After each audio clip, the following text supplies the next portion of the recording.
Welcome, everyone. Thank you for coming. I'm very happy to welcome today Dr. Nicole Bauer. I was exposed to this work that we're going to see today at a webinar on overcoming faculty burnout, and just really uh, loved the title of the book and loved the premise and thought it just felt so perfectly with this year's special topics focus that we're having on experimenting with imperfection and still allowing ourselves to have high standards, but not being really constrained and bogged down by the negative aspects of perfectionism. And so I reached out to Nicole and asked if she'd be willing to do a book talk for us, and she kindly agreed. And so I'm very, very pleased to welcome her here today. So Nicole, take it away. Thank you, Angela. I'm so excited and gratified. I feel so gratified being here. Thank you for inviting me. This is going to be based on my new book that just came out called Zen and the Anxious Academic, Resilience and Resistance Through Contemplative Practice. And today I'm going to be mindful of time. I have so much I want to share with you and so much wisdom that not my own. I don't claim to be any kind of guru, but wisdom that I've gleaned from talking to very wise people from different fields and backgrounds, and wisdom from ancient contemplative traditions around the world. And so this is really what I want to share with you today, what I think are very simple but powerful tools and techniques that we can use even if we're so frazzled, even if we feel overwhelmed by the state of the world or the struggles and immense challenges for academics these days. I really think that there are really fabulous tools and resources for us in the ancient wisdom traditions of the world. And what I'm sharing with you today, I think are very simple techniques, very simple ideas, very simple tools. And yet I really believe they are radical.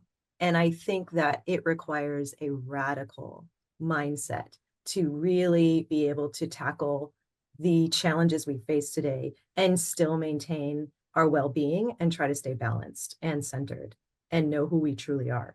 And I really do think we can be radical, and we can be radical in how we pursue well-being, joy, optimism, and a sense of our innate self-worth when so many of us are overwhelmed by imposter syndrome, or sometimes called imposter phenomenon. So this is what I really want to share with you.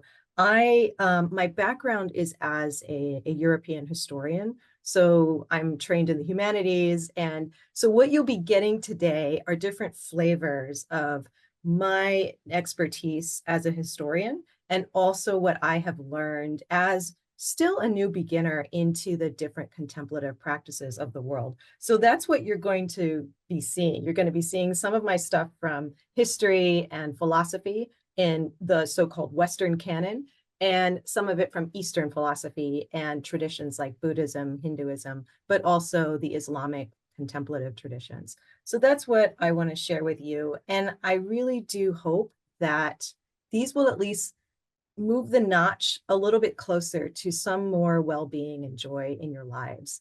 I don't claim that contemplative practice like meditation will cure you and solve your problems, but it could help you feel a little bit more centered, more self-confident, more knowledgeable of who you are and where you want to go as a scholar and a mentor and a teacher, and also find joy in unexpected places, which I think is not superfluous. It is not an extra luxury in these times. I think it is essential. And as I said, it is a radical reality shift that can really help us build resilience and resistance to forces that undermine our well-being. We need to be strong, we need to be centered, and we need to be confident in who we are. So that's what I hope to share with you. And I also hope you have fun. I have a few activities, short activities. If you have a pen and paper, that would be great, or you want to take notes. You are for sure not obligated to do anything. You can sit and meditate the entire talk.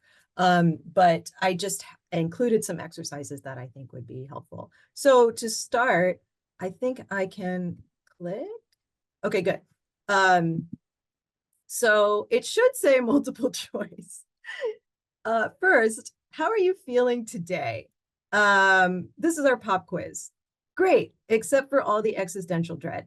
B, I have so much writing to do and so many deadlines, but I feel irresistibly drawn to watching the squirrels fight over the garbage in the trash can outside my window. C, I would rather go to the dentist than another department meeting. So that's the first question. Second question, how do you feel about your scholarship? Are you excited about your research topics? A, why does it feel like everyone has published way more than me? They probably think I'm sitting in my office folding balloon animals all day. B, I'm already paying for therapy. What do you want from me? C, what was the question? It gives me so much anxiety. I've blocked it out. That's number two. And then number three, how would you like to improve your teaching skills?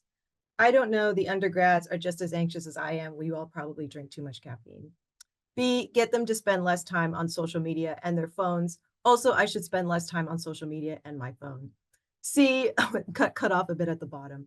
They all better be taking notes. Otherwise, I am using all their blue books to build a giant bonfire to light my hand-rolled cigarettes when I move to Paris to become an artist. So if you care to, you can write these down. I will not be checking your answers. I will not be grading this pop quiz. But this is just a quick introduction to maybe some ways that you have felt on certain days about your teaching, your research, or how you feel in general, how your emotional well-being is going. And I know that I have certainly felt a few of these things from time to time in my life. So this gets me to what we sometimes call imposter phenomenon or imposter syndrome. Here is the definition that I have in my book. I've gotten from psychologist Suzanne Imes, who is one of the founders of, who kind of coined this term and back in the 80s, and it has now become more widespread as time goes by, really more in the, I'd say in the 2000s or the teens. We've started to talk about this more often. And for sure, academics from all backgrounds, it really seems based on the research so far that people of all genders, racial backgrounds, immigrant backgrounds, and at different stages, it seems to affect people at different stages of their careers, from grad students all the way to senior scholars who are well established and very respected in their fields, often admit to feeling imposter syndrome or imposter phenomenon. So Suzanne Imes defines it as a feeling by many high achieving people that they're not as intelligent, bright, creative, able as other people think they are. Like you're hiding your secret deficiency or your secret inadequacy. And they live in constant fear that somebody is going to find that out. This may be something that is familiar to you or that you have felt sometimes. She goes on to say that imposter syndrome can lead to a cycle of worries, bad dreams, and anxiety. You may feel immobilized, you may procrastinate, or you may get started early and just work and work and work and over prepare. So this is how you might know if you are struggling with this syndrome or phenomenon, which many of us do. First of all, it's nothing to be ashamed of. It seems to strike people of all backgrounds at all stages, at all levels of achievement, you could say. And it is also linked to, as you can see, procrastination, perfectionism, feelings of anxiety, right? And so a lot of us just, and me included, just get caught up in procrastination and they think that they're just lazy. It must be I'm just lazy. It must be I have a poor work ethic. When in fact, if you look just beneath the surface, it's usually related to some kind of anxiety. Or because of that anxiety, it's leading you to really be such a perfectionist and work and work and work and not let go of a project until you've done several drafts and kind of gone crazy reading through every single paragraph. That is also can be a sign of imposter syndrome because you are trying to cope with that anxiety by controlling something as much as you can, right? It's like this emphasis to try to control. So, and then you can see this image I put here, if it pulls up, the unicorn and the plunger head. I feel like so many times I've felt like the plunger head in this graphic like I'm trying to be a unicorn. I want so bad to be a unicorn, and I'm just a plunger head, and I'm pretending so bad to really be a pure real unicorn. And it's as if everyone's going to find out in the next moment that you're a fraud, that you're pretending to be something you're not, and you don't really belong in your program, in your department, with your colleagues, as if you don't have what it takes to be an equal and a peer among other academics and scholars that you admire, right? So there's that sense. And I remember one occasion, this was probably a few years ago, when I was really procrastinating and I could not figure out why, or I just assumed it was because I was lazy. I usually just assume I'm lazy. And it was an article I was working on. And finally, I was talking to a mentor of mine and said, I don't know why, I just cannot get going on this project. I need to finish and keep writing. I don't know what's wrong. And I started to, just talking to her, I started to think, and I said, well, I did see an announcement of someone I was in grad school with, and he just published an article on a similar topic, or rather it was a chapter in an edited volume. And suddenly I felt like, oh, he has it way more together than I do. I can't do this. And it's probably much more better written. It's a similar topic. And I realized that actually what was behind my procrastination was my anxiety and my comparing mind going nuts, comparing me to this other person I knew in grad school and assuming that having anxiety that I didn't have what it takes. I couldn't cut it like he could. And so that was actually what was behind my procrastination. It was not just laziness or I'm watching too much Netflix or I I am not disciplined, right? So that's what I'm saying with this, that it's very common to struggle, all of us to struggle with procrastination or perfectionism, which I'm about to get to in the next moment, but it may have underlying causes related to imposter phenomenon and anxiety. And so we are beating ourselves up for no reason, when in fact there's something deeper going on there, and we're not just like bad, undisciplined scholars, right? So the concept I really would like to share with you is called non-attachment in Buddhism. And this can be often misconstrued and maligned. This does not mean you are apathetic or you are not caring and or you are excessively passive about what happens in your life or in your career. It is actually a very healthy and empowering attitude to have and a practice. And I want to try to share with you a very short practice for this in just a moment. So non-attachment in Buddhism and in some other philosophies as well, it's similar to Stoicism as well. And so it's this idea that there are things in life, in my career, I cannot control. For example, I can do my best to write a great article, to do my research, to have polished writing, to have solid arguments and evidence, but I cannot control how it's going to be received when I send it off to that journal. I can't control who's going to read it. I can't control what the editor will say. I can't control if it will be accepted or revised and resubmit. That's out of my hands. And so by accepting that and saying, I can't control that, I can only control what I do on my end, and then you release and you let it go, that is actually incredibly empowering, because you are not just caught up in this rumination of worries and anxiety and thinking about things that you have really no say over. In reality, we actually can't control a lot. There's a lot of things out of our control. And yet, I'd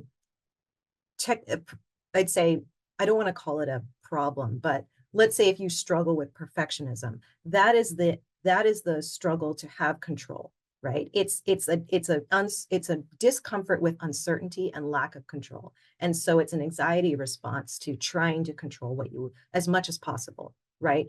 With the idea of non-attachment, you are realizing that there is so much out of my control. I have to let it go. I have to release it. It's what one of my mentors told me years ago. Don't let perfect be the enemy of good. You could try and work and work and work so hard, and you'll never be able to release this great research of yours into the world. And so I've had so many stories from academics, senior academics who knew people who they thought were brilliant, but they were such perfectionists, they couldn't finish a project and let it go into the world. And it seems that a lot of the scholars that we really know more about and have made a name for themselves, they maybe were less so a perfectionist because they could let go of a project that was less than perfect. It will never be as perfect and complete as you want it to be. At some point, you have to let it go. And this actually is empowering and helps you be more productive. If this is your goal to publish more and that sort of thing. The the other story that I think is really sort of poignant and illustrative of this point is the beatnik poets. This applies to writers, of course, in all fields, not just academics. So you've probably heard of the beatniks, people like Jack Kerouac, that's who you see on the left. In the center is Allen Ginsberg. And on the right, that's Neil Cassady. And this is a really interesting story because when these poets were really getting going in the 50s, they all swore that Neil Cassady was the most talented, the most gifted. He just had an incredible gift for poetry. And all of them said, he is the best of us. He is the best. No, hands down. And yet we know Jack Kerouac and Allen Ginsberg so much more because what happened with Neil Cassady is he had this crippling, really debilitating perfectionism, a really strong perfectionism that it was really hard for him to ever release a poem into the world because he always felt like it's not good enough. It's not good enough. And that's always going to happen. It's never going to be as good as you hope. And so it was just really hard for him to let things go. And so he just wouldn't publish much. Whereas the other two pictured, they really did feel like their poems were not as great as they hoped. They would imagine something in their minds, they would get inspiration when they put it on paper. It's just not quite what they hoped. And yet they would let it go and release it into the world and publish. And so I think this is a really poignant lesson for us that they released into the world what was something that was not perfect. And so I really feel strongly that we as scholars and academics have to be dogged. On the one hand, we have to not give up because if a journal rejects you, if a press rejects you, you have to try again. You're going to have to, if they like it a little bit, you're going to have to revise. So you keep at it, you don't give up, right? At the same time, I think this Buddhist concept of non-attachment is really helpful because there is also a time to let go. And that's actually going to help you as a scholar to get things out into the world. So it's both be tenacious, keep at it, but it's also release and try to understand that you really can't control everything. So that's why I'm saying don't give up, but also practice letting go, practice non-attachment. This is a practice. It is not something we will be good at right away. It is a lifelong skill, habit to cultivate. And the quick little meditation that I would like to share with you, and you can try if you want. I mean, this is like 2 seconds. This is a very quick. I hate the phrase life hack. I hate saying that. It's like a violent language. It's like you're hacking something. I really hate that. But I would call this a shortcut or a trick. It's sort of like when you're in grad school and you figured out that you don't have to and you can't possibly read every page of every assigned book and you figure out that you can just read the introduction in one chapter and then steer the conversation to that chapter you read so it sounds like you read the whole book, and this would kind of like help you stay sane and hit your head above water in grad school. That's what this meditation is like. It's like a shortcut to get to that space of clarity and peace that everyone's always trying to get to in meditation. You've probably heard how everyone is really into mindfulness now, and a lot of people are trying it out. And there's all these kinds of apps, and people wonder, is it helpful? Is it not helpful? Maybe I should meditate. I really do recommend some kind of contemplative practice to get you centered and find some peace in your day. But I really do believe that there's all kinds of practices that are right for different people. And the issue with the mindfulness meditation that is usually taught these days is it is about focusing on the breath. And usually most people, if they're just starting out, they just freak out. They're like, I can't I can't stop my thoughts. I can't stop my thoughts. I can't meditate. I can't do this, right? And it's because, we're used to thinking all the time. And also for academics, for sure, our thoughts, our intellect are our bread and butter and our sword and shield in the world. But this quick meditation that I want to just share with you is so simple, but so powerful. And it's also considered more advanced because it kind of takes you in direct route to that place you want to go. It's not focusing on the breath, it's taking you there right away. So it's considered advanced, not because it's complicated, but because it's taking you there, right where you want to go. And what I mean by that is imagine if you're carrying something heavy and you're walking somewhere, like your groceries or some heavy luggage, something really heavy, and you're tired of carrying it. Like you're trying to get to the door of your apartment or something, and you're carrying all these heavy groceries. And all you want to do is just put them down. You want to get through the door and put them down, and then you you take a breath.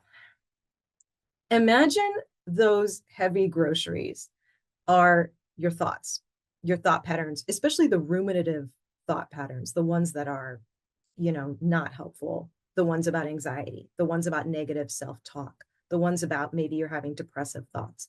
Imagine that, or it could also be thoughts like, I need to go to the dry cleaners tomorrow. Imagine that rather than something that's addictive that you can't let go of. Imagine it's like these heavy bags of groceries, like canned goods you just want to put down. Or like in the story, A Christmas Carol, when Scrooge, if you've ever read this story, and Scrooge is visited by the ghost of his old partner, Marley, and he's carrying all these chains that he forged in life, right? And all he wants is to just put them down, but that's kind of his punishment in the afterlife. Imagine that the thoughts are rather like that, like the heavy grocery bags or the chains that you're dragging around. And what a relief it would be to just drop them, at least for a moment, and just take a breath. And so that's what I'm calling clear sky meditation. Imagine just try it. Just try it for like 2 seconds. If you could just drop your thoughts like they're a burden, like something you want to let go of, and just be in that space, like a clear sky where the clouds are dissipating, a clear crystalline blue sky, peaceful, calm, crystalline, clear, peace, still, gathered, right? Just try it. What if I drop my thoughts for a moment and I'm just looking at a blue sky? And the thoughts will come back, but it's okay because you could just say, oh, right, there's that burden again. I could just put it down. Just put it down for a second and see what that's like. Instead of thinking like, oh, I want to think, like, it's like a break. It's like a break when you take a drink of something you love and then you have that breath after, or you slip into a hot tub and you're just taking like, and you can let go and release the tension in your muscles. That's what I'm calling clear sky meditation. As if you just sit quietly if you can, drop the thoughts for a moment as if they are a burden, and imagine a clear sky devoid of clouds, wind, or any kind of weather pattern.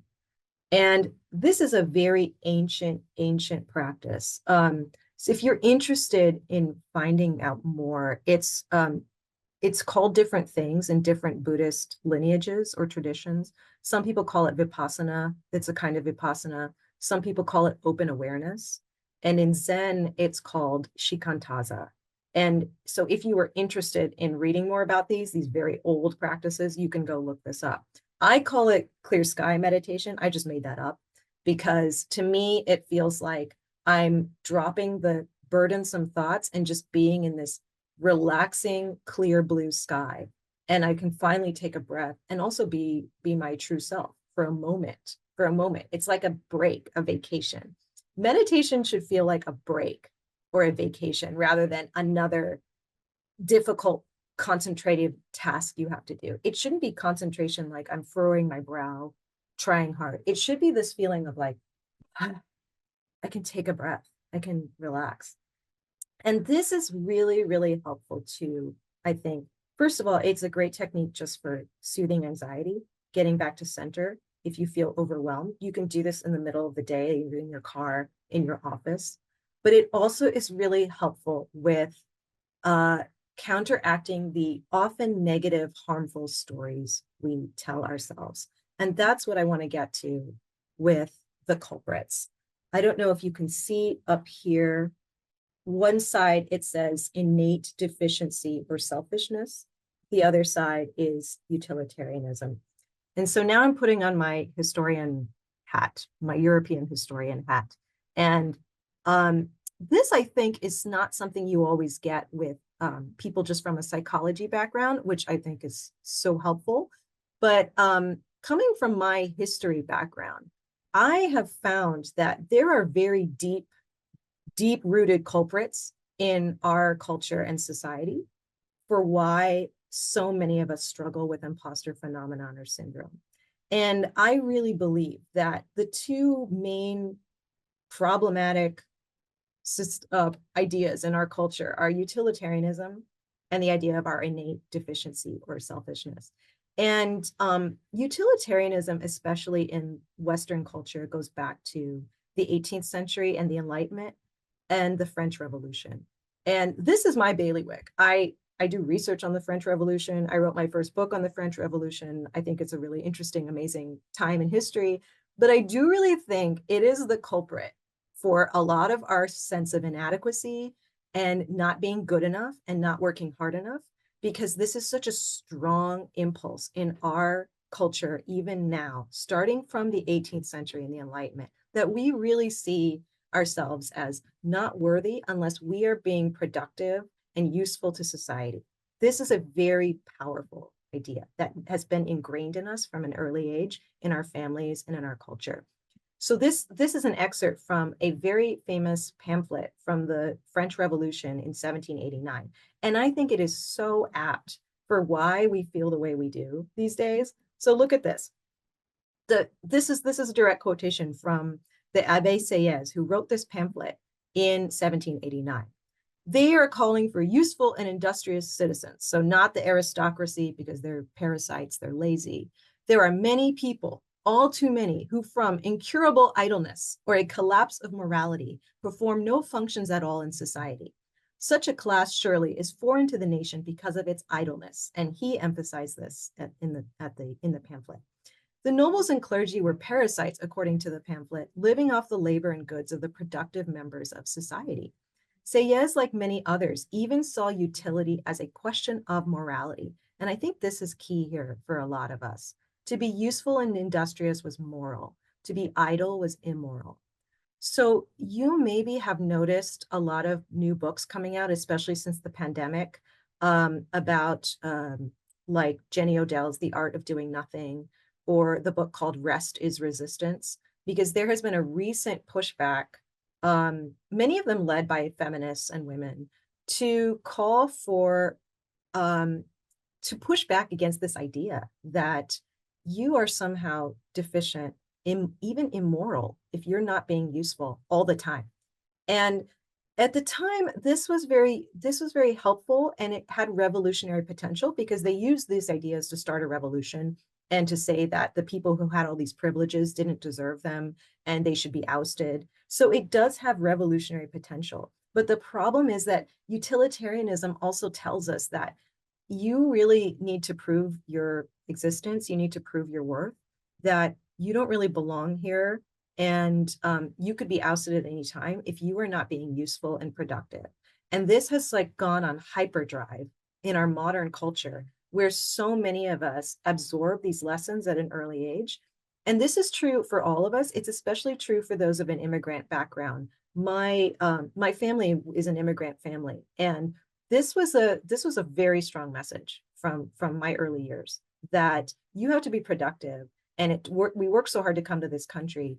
And so being idle, resting, taking your time is a waste, is reprehensible. You need to be active and achieve.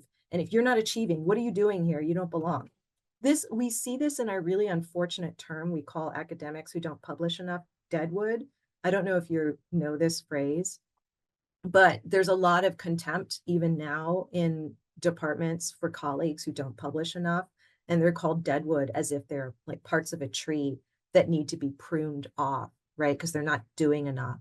And of course, like we do need to publish in order to be recognized in our fields. But there's so much other work we do, like mentorship, the emotional work of taking care of students who are often having mental health issues, our mental health issues, planning parties. Also, many women in departments often do that kind of logistical work, as well as emotional labor, mentorship, as I said, teaching. These don't receive as much recognition, and yet this is also really invaluable work. The other thing is we are just trained to feel guilty if we rest, if we take our time, if we actually tend to our own well-being. And of course, you've probably heard this a lot by now in our culture. There's a lot of pushback saying we need to prioritize well-being and self-care. There's a lot of stuff about that. I think that what a lot of people miss is that this has deep roots going way back to the Enlightenment and the French Revolution. And it's really helpful to dig a little and see these roots in order to be able to counteract these really harmful, or the idea of utilitarianism gone awry or gone run amok. It really has run amok. Okay.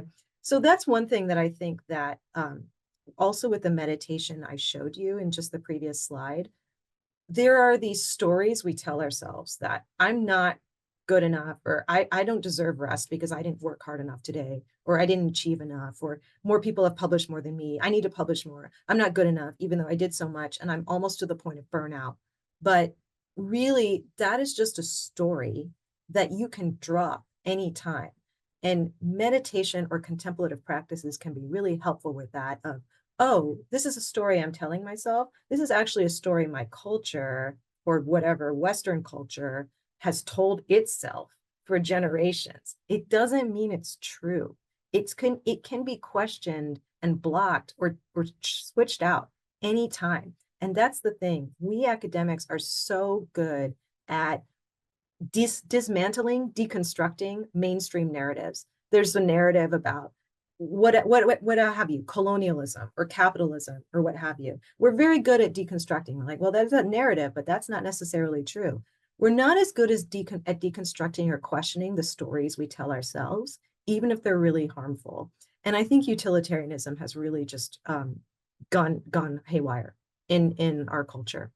The other one that is really, really, I would say, debilitating or corrosive to our well-being, but is remarkably well accepted in, at least I would say, Western, European, North American, Australian cultures, is this idea of innate deficiency or selfishness. And this runs, there is a straight through line through at least modern Western culture of this narrative. You can see it in, I have a picture here of, if you can see it, an early copy of Freud's Civilization and its Discontents. In German, it's called Das Unbehagen, which is even more a stronger word than discontent. It's like unsettled, bad feeling. That, and Freud is saying that we have this id that is an instinct for violence or just pleasure. It doesn't matter if we hurt our neighbors or take what we want. We have this instinct for it. And civilization is a very thin veneer that keeps a lid on it, right? That we really want to be just out of control, like the jungle. We just want to take things from other people, use violence, and do whatever we want. But we are kind of forced to by civilization to keep it on the down low. And maybe there are outlets for it, or it comes out in our dreams, right? So that's Freud, very famous thought thinker. The other one, even going further back, is Thomas Hobbes. This is in the 17th century when he wrote Leviathan. And it's the idea that the main idea is that humans are terrible. You're disgusting. You're wicked. You're selfish. You're prone to violence. And we would live in a society of might makes right. This he calls the state of nature, that this is natural to us. If we're in the state of nature, he calls it famously a life that is nasty, brutish, and short. This is just how it is and how we naturally are. But luckily, if we are lucky enough, in Hobbes's view, if we have a strong authoritarian leader, he will institute, of course, it's a he, a very strong kind of police state with a powerful government, army, and police force to keep things to keep things in order, right? His keyword is order. If Freud, it's like the pleasure principle, probably. But we go up, we might go crazy pursuing that if we don't have the superego. For Hobbes, it's order, right? We need a strong leader. We need order to keep a lid on all our violent, terrible, bad impulses, because that's really who we are at our core. That's the belief. You also see that in Lord of the Flies. That's basically the story of that novel, which is a novel, not a true story, where these boys are stranded on an island and just evolve into terrible tribalism and violence. Again, saying that when you put children in this space, that's what happens because that's human nature. And Heart of Darkness, also the late 19th century, early 20th century novel. This is a cover from the film version by Joseph Conrad, and basically arguing the same thing, that at our core is darkness. So that's what he says, or wickedness, or selfishness, violence, and chaos, right? So what I'm trying to get across with all these different examples from literature and philosophy in the Western canon, really well respected. All of these things I'm showing you are still taught and analyzed, and there's tons of scholarship on all of these.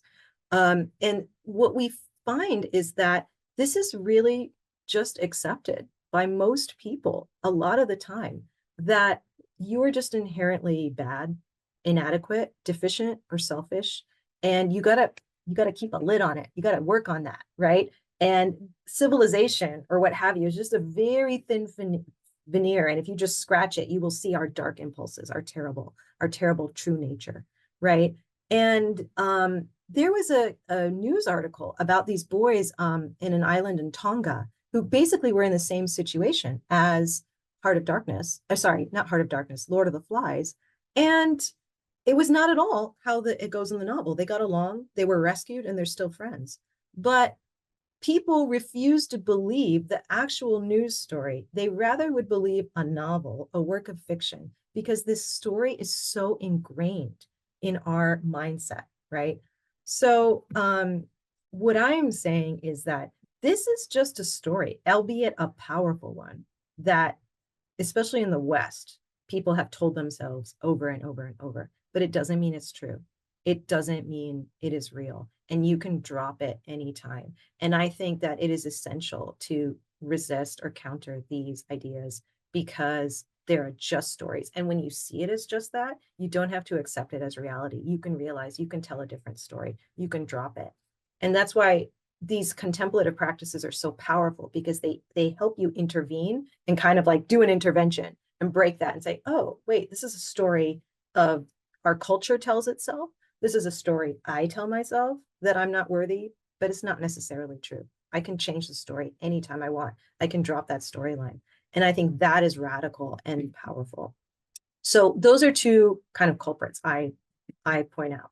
So yeah, we need to resist. We need to see that our innate goodness, this is a really the opposite idea that you see in many other philosophical traditions, like Buddhism, like Hinduism, but not just in the East. This is like the opposite idea, that you actually have innate goodness. You have inherent worth that is always already there. This idea shows up in sophisticated philosophy like Heidegger and Althusser, but it's very simple, that you actually at the core have goodness, and that you have inherent worth that cannot be touched or diminished no matter what.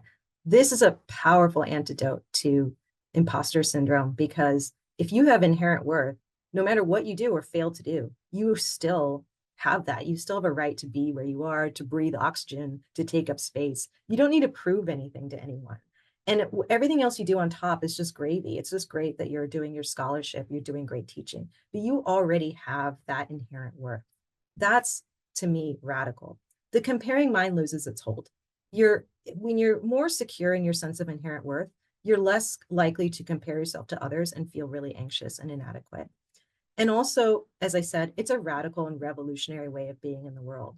The passage I showed you about utilitarianism is from the French Revolution. I think this is revolutionary, to think that you have innate goodness and inherent worth. This is a quotation from one of my really treasured mentors, she says, to counteract the debilitating effects of comparison, commit to doing your work with as much skill and integrity as you can. Be pleased, even grateful, that you share a department, field, or world with dazzling scholars who are not you. Let them inspire you, but stay connected to your own writing. No one but you can do your project. And two techniques that I think are really useful for this that I can share with you later in the interest of time. One is the divine treasury. This is from the Islamic tradition, that there is like this amazing, you could say, archetype of versions of archetypes of the best version of you. Like it's like somewhere in this reality, there is a best scholar, best you, best teacher, best researcher, and you can call on that to kind of embody that or call on that energy, you could say, when you're about to go do something. So I did this too before this talk. I kind of called on this best archetype of someone giving a presentation to give my best, knowing I'll never be perfect or that ideal in this idea of the divine treasury, but I can call on it to help me and feel like I can try to be my best self. That your best self is out there, right? Intuition mapping is another tool based on Jungian psychology, where you can get in touch with your inner voice in order to be the best scholar you can be. And this is where you look at motivations, intention, and intuition. And if you have a moment, you don't have to do it right now. But basically, what you just do is take a moment, take a few minutes to write down your motivations. And motivations are usually, what is pushing me? What is pushing me today? You might feel a motivation to finish a deadline, to spend more time with your family, to do a workout today. It's usually something very strong, very much conscious. I need to do this. It's pushing me. Intentions are something, what is directing me? And it can be very similar. It can be like a course correction. I need to be better at managing time. I need to be better. I want to be a better listener. So it can be also close to motivation, but it's something like it's directing you, and it's maybe broader. That's intention. The third one I think is really essential, but often overlooked: intuition. And intuition is, what is pulling me? And it's usually much more subtle than motivation. Motivation is like beating you over the head. Do this. Intuition is, what is pulling me today? What is tugging at the fabric of my being? What do I feel like I'm drawn to without really understanding why? It usually doesn't have a logical explanation, but it can point you to really exciting new avenues in your research. And so I use these techniques all the time to really help me get to that place. So moving along, transitioning just really quick to a little bit about joy. This is an eye. It doesn't have to do with anything. I just think they're cool. It's a nocturnal creature, a lemur in Madagascar. They're only found in Madagascar. They're amazing. They're really cool. And I just wanted to share that with you. But I want to really make the case for optimism and to tell you that joy is native to you. And I have this line from Jeffrey Kripal. It looks like it might be cut off a little bit on the bottom. But basically, the other thing that I think helps us be radical and really build resilience is joy and optimism. I don't think that it is at all a luxury or superfluous. I think it is a tool and a strategy for resistance. So, but we're up against a lot. For one thing, all the challenges in the world, and also our culture, our academic culture is really not pro-joy or optimism at all. I have this line from Jeffrey Kripal, a professor at Rice, and he says, "We've discovered the truth in the humanities. Here's the secret. The truth must be depressing." And they all laugh because they know it's true. If they say something depressing, they will be considered smart, or they'll get promoted, or they'll get tenure or whatever. But if they say something positive or much less cosmic, they'll be called a dilettante. They'll be called all kinds of names, and their careers will be in jeopardy. We need to start reconstructing a view of the human that is much more positive. It's cut off at the bottom. But that's what I'm getting at here. I really think that joy is radical, and it is actually a kind of decolonization. That's why I have Audre Lorde and Frantz Fanon here. Fanon for sure is not someone who's all about joy or very kumbaya at all. He was a radical post-colonial thinker, but he did have an idea that I think is extremely pertinent here, that you have to decolonize your mind. we've been colonized by invasive species that are not native to us, right? We're kind of told that in order to be a serious scholar, you have to be depressing and down, or we're told that joy is superfluous and a luxury, or we're told that joy does not make sense when there's so much suffering in the world. When instead, it is very clear if you decolonize that mindset that joy is native to us and it is actually essential to building resilience. So that's what I want to say is that's why I'm saying cultivate the native species in your garden, the garden of your heart mind. In Buddhism, they see the mind and heart as together rather than invasive ones. And Audre Lorde says, let's cultivate the sharing of joy, whether physical, emotional, psychic. It makes us less willing to accept powerlessness or those other supplied states of being, which are not native to me, such as resignation, despair, self-effacement, depression, and self-denial. So what I want to say with this is, I'll just wrap it up. Joy is not about avoiding pain, but about practicing our entanglement. It's about what we attend to. It's about finding how we lift each other up rather than measuring our own achievements. And this is a picture here from a contest they actually have in the sciences. We don't do this in the humanities, but they have a contest where you dance your PhD. And he was this year's winner. He has a PhD in behavioral ecology, and he did a video about how kangaroos dance, and he had all kinds of people dancing in his video, and he won the prize. But he has now since left academia to become a drag queen. And why is this important? Well, for one thing, we are all in this together. So we feel each other's sorrows, but we also can celebrate each other's joys. And it really helps us to measure ourselves, not by just an individual achievement, but how we lift each other up. The other thing is humor is a superpower. I use it all the time in my classes. And I'm not just talking about gallows humor, like things are so bad, we can only laugh at it because what else are we going to do? Cry? I mean, it really can be a superpower. Also dance. I'm not kidding. Like if you're physically able, moving around is so helpful to finding joy. And again, this is not putting your head in the sand and ignoring the problems of the world. It is practicing our entanglement. It is attending to what is important in the world, how much we treasure each other, and not just all the challenges and suffering of the world. Why also practice joy and optimism? Sorry, it's like a little bit covered by that bow and arrow. It's a practice, and I think it can be cultivated, even if you are naturally pessimistic. And why bother? Because it's like a bow and arrow. When you're, whatever you want to do in the world, whether you want to be more an activist or publish more or be a better scholar or teacher, it's like you're drawing a bow and arrow, you're pulling the string back. And the further you pull it back, the further your arrow will go, the more effective you will be. You can shoot whatever target you want to hit far away. If you are practicing well-being, if you are cultivating that joy and optimism as resistance to forces that undermine our well-being, and as your native true nature, you have way more power to pull that bow back further. And when you can do that, the arrow will go farther.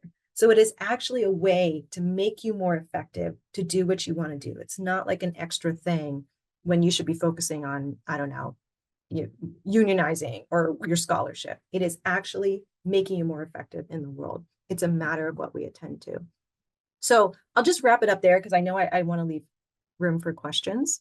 But thank you so much for your time and for listening. I hope that at least some of this was helpful and interesting to all of you here, and I really appreciate it. So here's my email if you have questions, and my website, and this is a picture of the book. So thank you.